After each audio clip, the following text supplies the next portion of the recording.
Boy.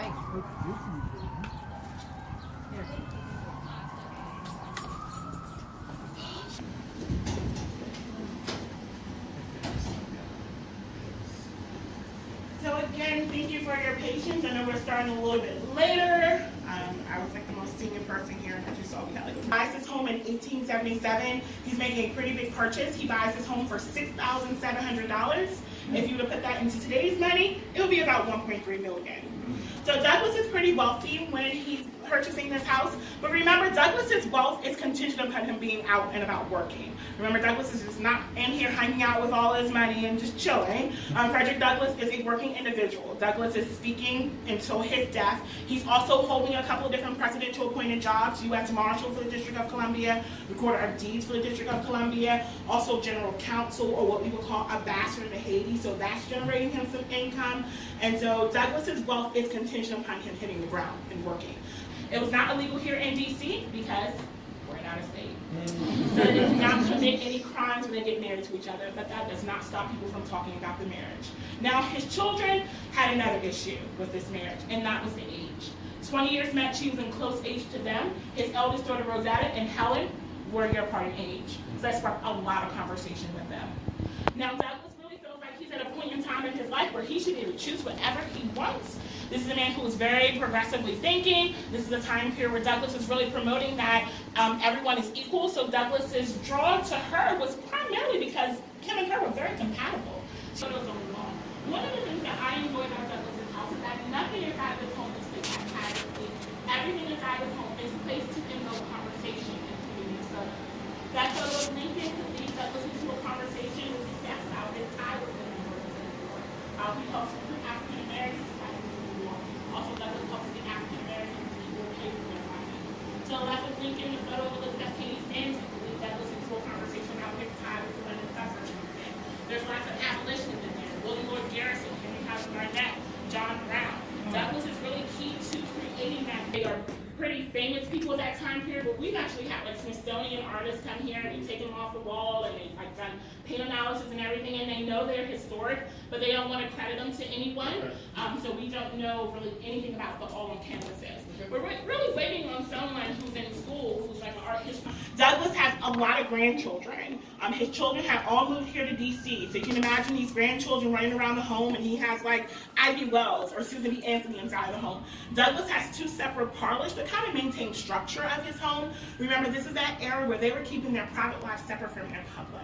So this was like, today we would call it our living room. There's curtains on these doorways. They could be closed up for privacy. They could also be closed up to keep the warmth inside of the rooms. Because you'll notice in all the spaces, there is a fireplace. That's how they're staying warm back then. Douglas has no gas, no electricity, or no running water inside his home while he's living here, which was pretty commonplace. The closer you were to your infrastructure of the city, the more resources you had, the further off you were. You did not have those resources over here at this point in time in history. So you can look over here in Douglas's informal parlor, things that they would use for entertainment. Remember, they were entertaining themselves back then. So most people played an instrument. So you'll see in their piano. That was a big hit for his grandchildren, his eldest daughter Rosetta, and his second wife Helen.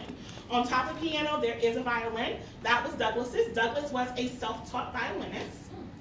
He also teaches himself a couple of different languages. You can really think about this being a man who really saw the value of education, really trying to show that he is a man in the Victorian era, showing that African Americans were valuable citizens of this country. And so Douglas really kind of continues his education throughout his life.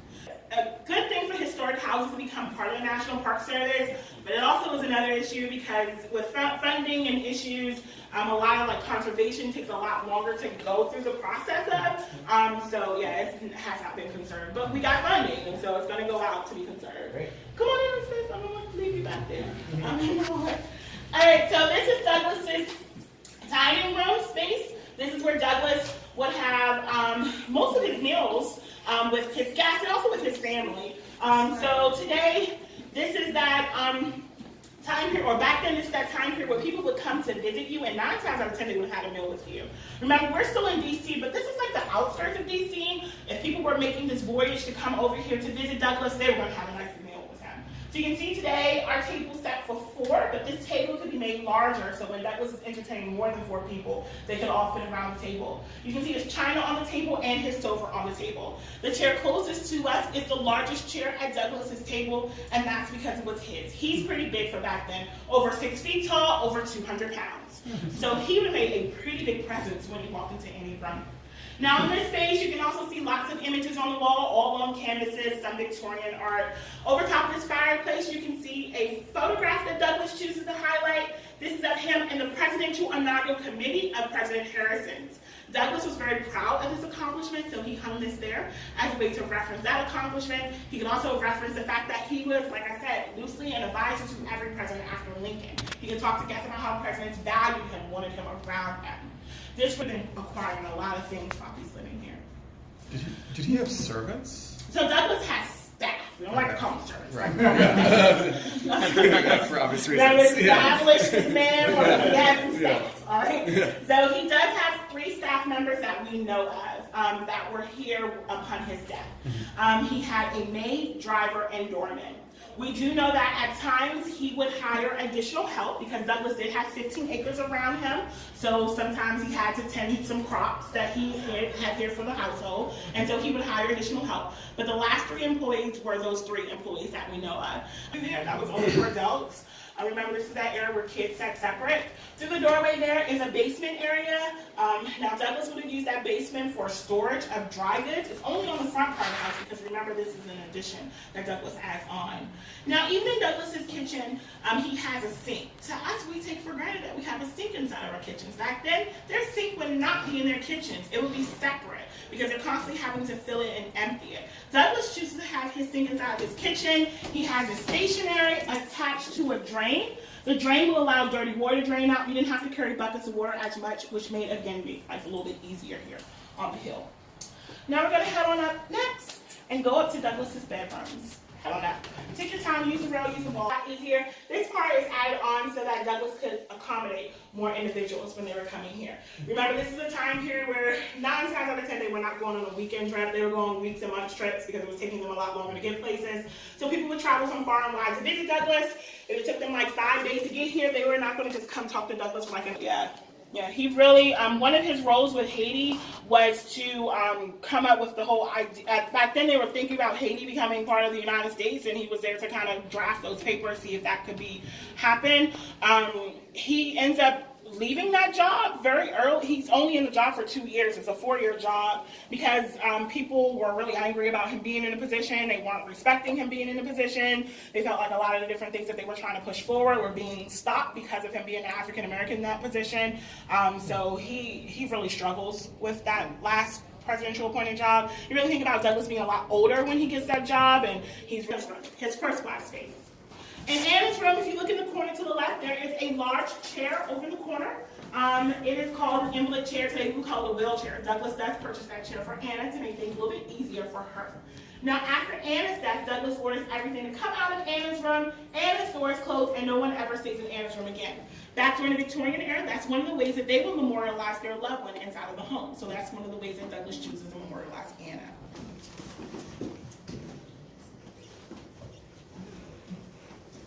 Douglass, light damages artifacts. Yeah, so that's why we have the no flash thing. Like when I say everything in there, everything in there. Like the comb, the loofah. That's my favorite thing in there. His whole cemetery.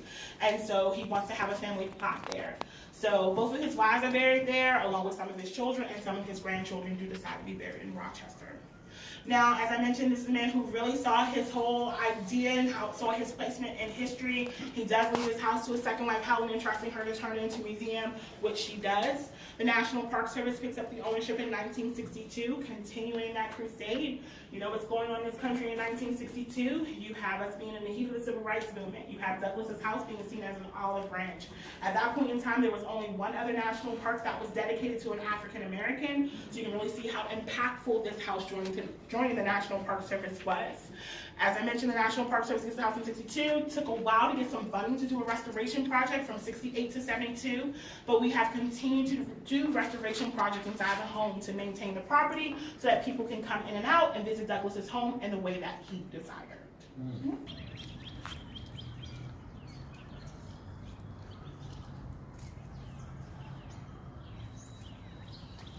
Signature this.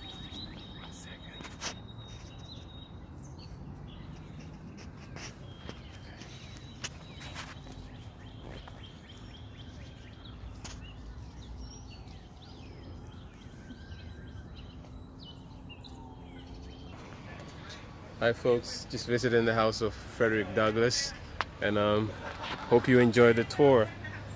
It's been a fun tour.